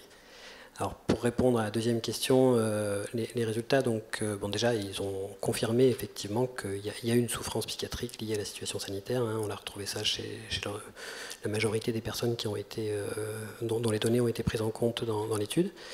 Quand on s'intéresse vraiment au regard vis-à-vis de la téléconsultation en psychiatrie, le regard est plutôt bienveillant pour les soignants, mais par contre, il est beaucoup moins bienveillant, enfin en tout cas les chiffres sont beaucoup plus faibles quand il s'agit de consulter soi-même. C'est-à-dire que la téléconsultation très bien, mais pas pour moi. Et en fait, alors, évidemment ça ne concerne pas tout le monde, mais voilà. Donc ça montre qu'il y a probablement une place, que ça peut probablement pas se substituer finalement à des consultations en présentiel, mais que ça vient en complément. Et donc on a essayé d'identifier des barrières, et là encore on a objectivé un certain nombre de barrières qui sont d'ordre technologique et éthique, c'est-à-dire crainte du respect du secret médical, alors principalement chez les personnes les plus âgées interrogées, donc technologique par crainte de ne pas savoir utiliser ou de ne pas savoir quoi faire en cas de mauvaise connexion. La crainte du secret médical, elle était peut-être un peu majorée aussi par le fait qu'il s'agissait de consulter un psychiatre du même groupe. Donc probablement qu'on aggravait un petit peu cet effet-là. Puis ensuite, il y avait des barrières plus logistiques. Finalement, quand on va consulter un psychiatre, on arrive dans une salle, on ferme la porte, on est dans un environnement clos, on lui livre ce qu'on veut, on lui montre ce qu'on veut. Et là, la téléconsultation, en fait, il s'agit d'avoir un environnement suffisamment calme, isolé, indépendant du reste de la famille. Je ne peux pas avoir ma fille qui vient et qui rentre dans la pièce en même temps que je consulte. Et puis, il y a également des barrières au niveau clinique et au niveau notamment de la relation. En fait, c'est là que finalement les points semblaient les freins semblaient le plus important en fait dans le regard des soignants. Là encore, quand je vais voir un psychiatre, je ferme la porte. Et cette porte fermée, en fait, elle me donne une certaine sérénité, un certain sentiment de sécurité sur le fait que tout ce que je dis, en fait, est protégé par cette porte fermée. Quand on fait intervenir finalement un écran et qu'ensuite soi-même on est dans un environnement, on n'a plus cet effet porte fermée comme ça qui donne un effet protecteur. Et en allant encore un peu plus loin, c'est même intrusif, c'est-à-dire que le psychiatre, en fait, je vais lui montrer mon environnement, si c'est bien rangé, si c'est mal rangé. Donc je vais lui montrer des choses que je n'ai pas forcément envie de lui montrer au cours d'une téléconsultation. Et donc ça venait majorer un petit peu les freins, et notamment par le biais de la relation thérapeutique que les soignants redoutaient de voir altérée. Et ça se voyait notamment sur le fait que la majorité ne se sentait pas prêt, par exemple, à la fin d'une téléconsultation, à se voir prescrit, faire une téléprescription, en fait. Alors, un certain nombre ne seraient pas prêts. On sait que les soignants s'occupent mal de leur santé, et particulièrement de leur santé mentale, donc probablement qu'un certain nombre n'auraient pas accepté non plus une prescription en face à face, mais on voyait un vrai frein à ce niveau-là. Donc du coup, la téléconsultation en psychiatrie à l'intention des soignants, c'est quelque chose qui probablement peut avoir une place en complément de quelque chose en présentiel et certainement à adapter également de manière à pouvoir répondre aux attentes et aux besoins de la personne à proprement parler. Après, il y a effectivement ce regard culturel qu'on a identifié aussi et qui probablement est encore un petit peu en train d'évoluer, puisque maintenant qu'on pratique un peu plus, on est également aussi un petit peu plus ouvert en sens inverse, parce qu'on voit que ce sont les barrières qu'on retrouve dans la littérature quand on interroge les psychiatres et leur regard vis-à-vis de la pratique de la téléconsultation. Les psychiatres, un certain nombre, étaient très réfractaires à cette téléconsultation avant et n'étaient pas du tout disposés à le faire. Pensaient aussi que ça allait altérer la perception de certains éléments d'expression non verbale, par exemple. Étaient gênés un petit peu avec les silences, qui sont parfois très importants en psychiatrie. Nous, on aime bien quand il peut y avoir un silence, on peut y trouver du sens, on peut y trouver un élément clinique intéressant d'un point de vue diagnostique. Alors que le silence, il peut être très gênant finalement au cours d'une téléconsultation. Donc voilà, c'est ce genre de barrières qui ont besoin de se lever et qu'on retrouve finalement qu'on soit du côté soignant ou du côté patient. En vous écoutant, j'imaginais en effet, vous êtes allongé sur le divan, il y a l'écran. C'est vrai que ça pouvait, oncle Sigmund pourrait peut-être un petit peu perdu. En tout cas, on voit aussi, mais c'est très intéressant, on voit nos représentations, on voit que c'est pas la panacée, et on voit aussi les difficultés des uns des autres. Et ce quand vous disiez, je suis plutôt pour les autres, mais pas pour moi, c'est quelque chose qui arrive assez fréquemment sur plein de sujets. Ça s'appelle l'effort, le devoir, et ainsi de suite. Voilà, mais c'est super intéressant. Alors, vous avez parlé aussi de dimension culturelle. Nous allons faire un saut quantique culturel et nous allons aller directement en Espagne. Et donc, avec l'interview de Jaime Reventos. Je ne sais pas si je prononce. Jaume, voilà, bon, pas très bon. Mais voilà. Et il est en direct, il est là. Il va apparaître. Moteur. ITA es una empresa de salud mental, dedicada a la salud mental. Somos una empresa con más de 40 centros en España dedicados y focalizados solo a la salud mental, tanto de la población infanto-juvenil como de pacientes adultos. Llevamos muchos años trabajando con telemedicina, pero no era habitual. Con la pandemia creo que ha habido una aceleración en el uso de las tecnologías digitales, ha habido un mayor uso en la telemedicina. En el campo de la salud mental creo que estamos en una situación donde la telemedicina ha sido de utilidad durante la época de pandemia de forma significativa. Así hemos podido continuar tratando a nuestros pacientes a pesar de estar confinados en nuestros domicilios. Hemos evitado a nuestros pacientes que se desplazaran a nuestros centros para una consulta. Creo que en la salud mental existe una evidencia científica que añade valor al uso de esta tecnología. En prepandemia habían dos obstáculos fundamentales que no nos ayudaban al desarrollo de la telemedicina. El primero era el cambio de procesos.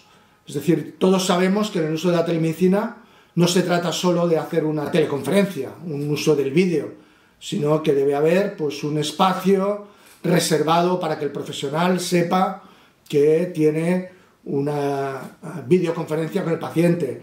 Tiene que haber una agenda específica, tiene que haber una tecnología, tiene que haber una formación del profesional. Por consiguiente, había todo un proceso que a veces no se veía bien, sobre todo desde el punto de vista del profesional. Muchas veces nos hemos encontrado con que el profesional no estaba, digamos, al 100% implicado en el uso de la telemedicina, y esto evidentemente era un problema. El segundo punto era la financiación. Prepandemia, hablar de que pagaran al proveedor, a nosotros, una visita que no se hacía presencial, no existía. No habían tarifas que pusiera no presencial. Por lo tanto, la tarifa pública te reconocía solo la actividad presencial y la tarifa de la aseguradora privada, de las Health Insurance Companies, solo reconocían actividad privada. Por lo tanto, teníamos dos problemas. El proceso, vinculado un poco al profesional, a la dificultad del profesional en realizar la telemedicina, y el segundo, en la financiación. Esto con la pandemia lo ha cambiado todo. Lo que ha hecho ha sido acelerar el proceso de uso de la telemedicina. El profesional ha tenido que utilizar la tecnología sí o sí, porque era la única manera que teníamos de continuar trabajando con nuestros pacientes. Se ha dado cuenta que no es para tanto, se ha formado, ha visto las ventajas de utilizar la telemedicina. En el segundo caso de la financiación ha ocurrido algo parecido. Evidentemente, al tener que utilizar la telemedicina para continuar tratando a nuestros pacientes, ha hecho que la administración pública, las tarifas públicas, se hayan adaptado a las tarifas presenciales. Finalmente, entendieron que el tiempo de profesional es el mismo, sea face to face o sea virtual. Por consiguiente, hemos conseguido que la administración pública reconociera la actividad de telemedicina o no presencial al mismo precio, con la misma tarifa que la actividad presencial. Por lo tanto, dos obstáculos que teníamos en el momento prepandemia, en estos momentos, pues, en mi opinion, los hemos superado. Eh ben, vous voyez, c'est un petit peu quand même les mêmes sujets. Hein. Le changement culturel n'est pas si fort que ça, finalement. Voilà. Eh bien, on vous remercie tous les trois. On peut les applaudir. Merci à vous. Il y en a qui sont venus de loin. Il y en a un qui doit prendre un avion très très vite. Et je vais demander à David Gruson de bien vouloir nous rejoindre. C'est notre grand témoin. Alors, le jeu, c'est il ne prépare rien et il écoute et il réagit. Ça te va ? C'est très bien. Et un grand merci de votre invitation. Merci Marianne Fournier, merci cher Serge de m'avoir confié ce rôle. Je dirais que le mot de synthèse que je retiens a été prononcé par Jaume Aventos. C'est je veux dire avec mon espagnol du Pas-de-Calais, c'est una grande accélération sur le secteur de la télémédecine. Donc tu as rappelé, on est quelques-uns ici à avoir déjà des heures de vol au compteur sur le sujet.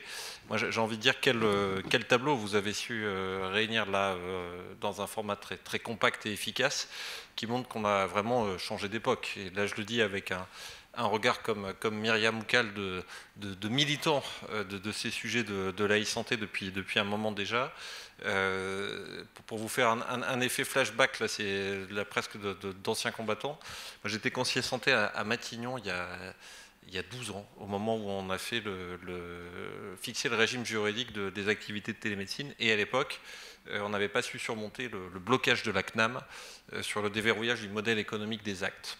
Dans la série d'interventions qui ont été portées, on a vu que ça a été redit là, côté espagnol, cette levée du verrou économique avait permis précisément de libérer un certain nombre d'initiatives.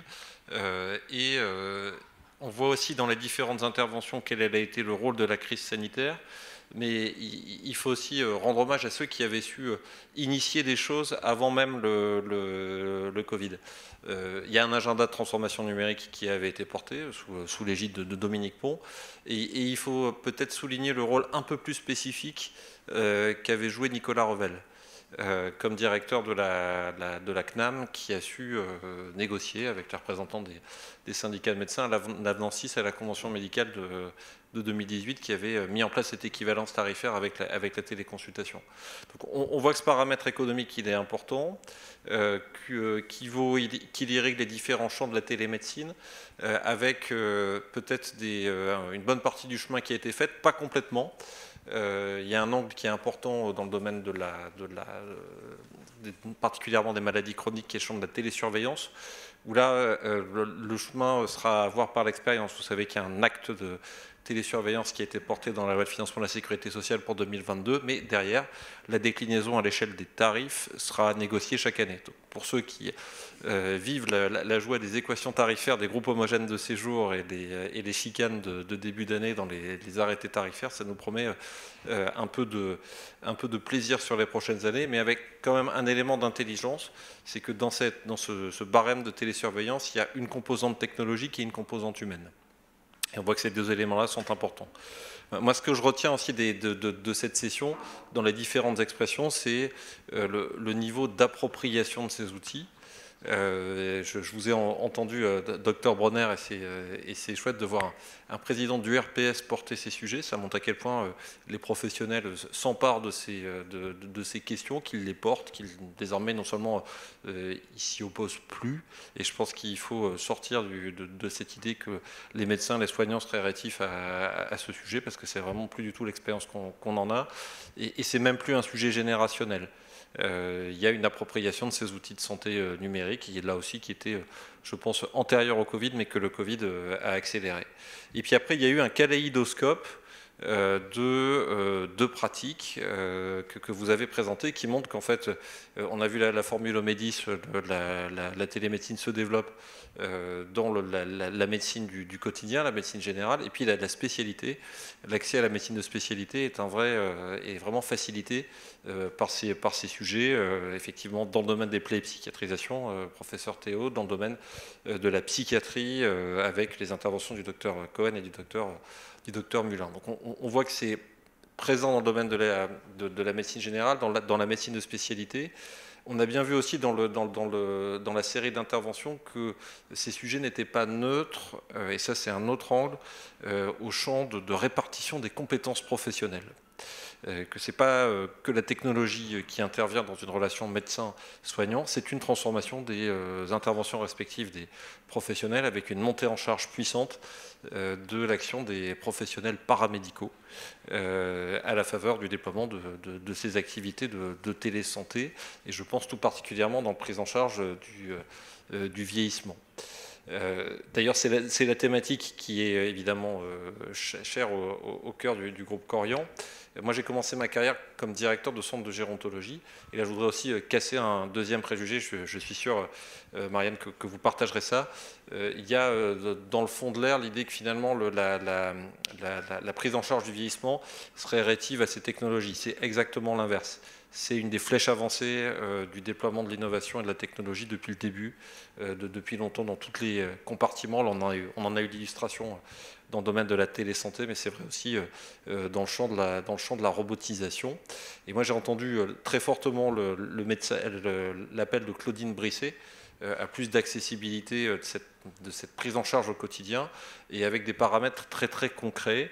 Là, je le dis, quand j'étais directeur de centre de géronto, moi c'était il y a 20 ans, et effectivement on faisait subir aux résidents de nos structures des déplacements sur des plateaux techniques parfois lointains, dans une pratique absolument non qualitative pour ces personnes. Donc là, il y a aussi ça, et je pense sous votre contrôle, professeur, que le domaine des plécicatrisations est un champ tout à fait majeur pour ce suivi et l'évitement d'éléments de transport évitables.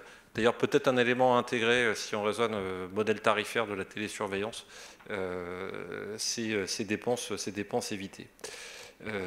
On voit aussi, peut-être, pour ne pas être trop long, parce que là, tu m'avais accordé 8 minutes, moi je voulais peut-être adresser deux petits points rapidement. On voit dans tout ça, ça va peut-être vous paraître trivial, à quel point le smartphone est devenu le dispositif médical essentiel. Alors là, j'ai vu cher Frédéric Meunier, à quel point il y avait un usage de cet outil smartphone, tablette, et c'est devenu quasiment un prolongement de la main du soignant, mais aussi des personnes âgées qui l'utilisent. Alors, de ce point de vue-là, troisième préjugé, peut-être à contrebattre, l'idée que les personnes âgées seraient rétives à ces nouvelles technologies. Il y a besoin d'auxiliaires numériques, hein, vous l'avez dit, Madame Brisset, mais moi je suis directeur par ailleurs des activités santé de Lumines. C'est une boîte française d'outils algorithmiques. On fait des outils d'IA d'admission, principalement à partir du smartphone. Et les générations qui s'en saisissent le plus, ce sont les jeunes, ce sont les personnes de plus de 70 ans. Et la génération qui pose problème, c'est la mienne. C'est celle qui a connu le Minitel, c'est celle qui a connu Internet. On n'y arrive pas, alors que pour la génération du dessus, on vous explique le truc une fois, et puis après vous comprenez que c'est beaucoup plus facile. Et en fait, il y a des taux d'appropriation sur l'IA d'admission. En moyenne, l'appropriation en population générale, c'est sondage OpinionWay, c'est 84% d'adhésion favorable. Pour les personnes de plus de 70 ans, on dépasse allègrement les 90% d'adhésion. On a les mêmes taux d'adhésion potentiels que les jeunes. La génération qui pose problème, c'est la nôtre. Donc du coup, il faut s'enlever cette idée-là de l'esprit, ce qui ne veut pas dire qu'il ne faut pas d'accompagnement sur cette prise en charge. Et puis enfin, dans peut-être un dernier mot. Juste avant le dernier mot, ouais. David, je dois être dans la même génération, c'est pour ça, mais IA d'admission. Oui, en gros, vous voyez, alors moi, ça, franchement, si on me proposait ça, alors que je suis censé vendre la solution, je ne suis pas sûr que je le ferais, parce que c'est compliqué pour moi de faire ça. D'ailleurs, je dois peut-être être un des derniers à acheter parfois des billets de train au guichet.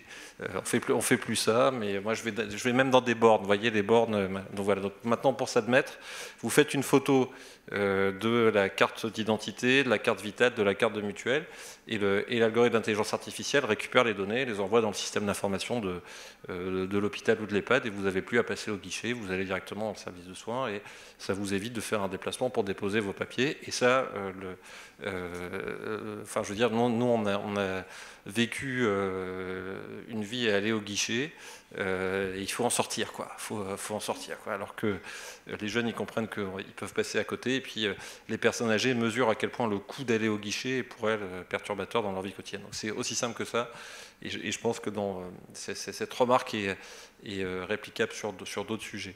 Moi, je voulais revenir. Alors, je suis pas psychiatre, cher docteur Cohen, mais votre science est une science du langage. Et vous avez dit une phrase qui a retenu mon attention. Vous avez dit que pour le recours à la télémédecine, vous utilisiez des algorithmes d'adressage. Alors, j'ai trouvé le recours à ce mot tout à fait intéressant du point de vue polysémique, puisque le mot algorithme est un mot qui veut dire ce que vous avez voulu dire sous votre contrôle, c'est-à-dire un algorithme décisionnel. Il y a des schémas dans lesquels ça rentre pas, la télémédecine, et le regard est médical et c'est fondamental. Mais le mot algorithme, c'est aussi un mot informatique. Et là, c'est la matrice algorithmique décisionnelle, c'est ce qui peut parfois se substituer à l'analyse humaine. Et là, on arrive au dernier point fondamental qui est finalement au cœur de toutes les expériences que vous avez présentées ce soir.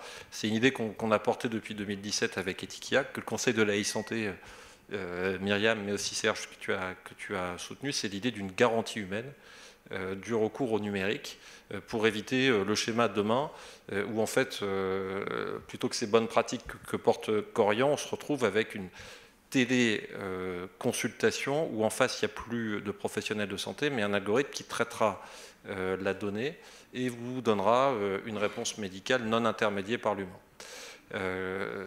Ça viendra peut-être, faut sans doute pas le souhaiter, mais ce qui est intéressant, c'est que derrière tout ça, il y a de l'éthique à mettre, et ce principe d'obligation de garantie humaine, de supervision humaine, a été, grâce à tous ces travaux, injecté dans la loi de bioéthique de 2021. Il faut maintenant une supervision humaine dans la phase de conception et dans l'application en vie réelle de ces outils. Et ce qui est intéressant, cette idée qui vient du travail qui a été fait ici et a été extrapolée dans le règlement européen sur l'IA, qui finit son parcours au Parlement européen et qui s'appliquera à tous dans 2 ans pour tout le recours à ces systèmes d'IA. Donc, idée française intéressante que le recours à la télésanté implique de l'humain, implique une garantie d'intervention humaine, ce qui ne veut pas dire un professionnel au-dessus de la machine à chaque instant, mais qu'on ne perde jamais de vue que le numérique est un instrument au service de la prise en charge des patients sous supervision de la responsabilité de professionnels soignants. Et ça, je pense, c'est une ligne de base fondamentale si on veut éviter de devenir machinaux à force d'utiliser des machines. Et on sait que la non-qualité vient de cette idée d'automatisme dans la prise en charge. Voilà les quelques commentaires que j'avais à faire. Franchement, c'était passionnant et ça montre que oui, on bascule dans autre chose. Merci de porter cette dynamique d'innovation. On peut l'applaudir, hein. C'était quand même sens de la synthèse. Merci beaucoup. On va s'arrêter là. C'est intéressant parce que en t'écoutant, je me disais aussi, on pourrait dire le Covid a tout révolutionné, mais imaginons que cette histoire de Covid soit arrivée 20 ans avant. Ça n'aurait été pas du tout pareil. Alors déjà technologiquement, j'y connais rien, mais c'était pas la même chose. Mais surtout, les usages n'étaient pas les mêmes. Le travail qui a été fait, on l'a vu avec Luc Théo, avec le docteur Bronner. Ouais, tout ça, ça a pris aussi des années et c'était nécessaire. Ça serait arrivé, l'histoire de la Covid serait arrivée 20 ans avant. Il n'y aurait pas eu la même accélération sur la télésanté parce que simplement, les gens n'étaient pas prêts. Les technologies certainement n'étaient pas prêtes, mais surtout, les normes n'étaient pas prêtes, les gens n'étaient pas prêts, ainsi de suite. Donc il y a aussi ce temps. Il y a aussi ce temps nécessaire. Il y a aussi ce temps de maturation. Après, il y a des moments d'accélération, mais comme toujours dans l'histoire, d'un seul coup, il y a quelque chose qui fait accélérer. Donc, il n'y a pas que en effet des effets de génération, il y a un effet d'environnement plus global. Et voilà, en t'écoutant, je pensais à ça, me disant, mais en tout cas là, on est à un moment très, très singulier. On voit bien. Regardez, on a passé 1h30. Il y a eu cette question d'usage, cette question des personnes, mes craintes et ainsi de suite. Mais globalement, on n'est pas du tout allé dans ce débat, il en faut, il n'en faut pas, et ainsi de suite, attention, il y a l'homme, il n'y a pas l'homme, et ainsi de suite. On est sorti complètement de ça. On est sorti sur, globalement, il y a une complémentarité, et tout le monde comprend qu'il y a une complémentarité. Il y a la question de l'ancrage dans les territoires. C'est pas du tout supprimer les frontières, on n'est pas du tout là-dedans. Au contraire même, c'est peut-être les réinventer, les retrouver. Et on n'est pas du tout dans supprimer l'être humain, faire des économies sur les médecins ou autres, parce qu'on les a pas. On est même plutôt sur, finalement, une autre valeur à l'humain, une autre valeur à la compétence. Moins d'administratif, et plus de compétences et plus de temps médecin ou plus de temps de santé, ce qui est quand même la demande globale de l'ensemble des acteurs, par exemple dans les hôpitaux publics, mais partout, de se dire on réduit un petit peu les Excel, on réduit un peu le contrôle de gestion et on rajoute simplement du temps. Et finalement, cette approche-là, au lieu de rajouter de la technologie, de la technique pour la technique, finalement, elle assure la technique, mais du coup, c'est plus le sujet. Et le sujet, c'est à nouveau la relation entre le patient et le soignant, quel qu'il soit. Et ça, c'est quand même plutôt joli, plutôt bon signe pour l'avenir. On s'arrête là, mais attention, on est ensemble, il y a de la télésanté, mais il y a aussi un petit verre à prendre. Absolument, et je voulais juste vous donner une petite information pour vous mettre en position d'attente des prochains événements. On a 2 prochains événements. Le 22 septembre, on parlera d'écologie. Il était une fois l'écologie, au sens large du terme. Et le 21 octobre, alors ça sera à Paris, ça sera un plateau, et le 21 octobre, on aura une matinale à Anglais, près de Biarritz, sur la e-santé cette fois-ci, une autre façon de parler de télémédecine, mais on élargira au e-parcours, on élargira à la e-réhabilitation. Donc encore un vaste programme qu'on souhaite aborder avec vous tous. Merci beaucoup pour cette passion.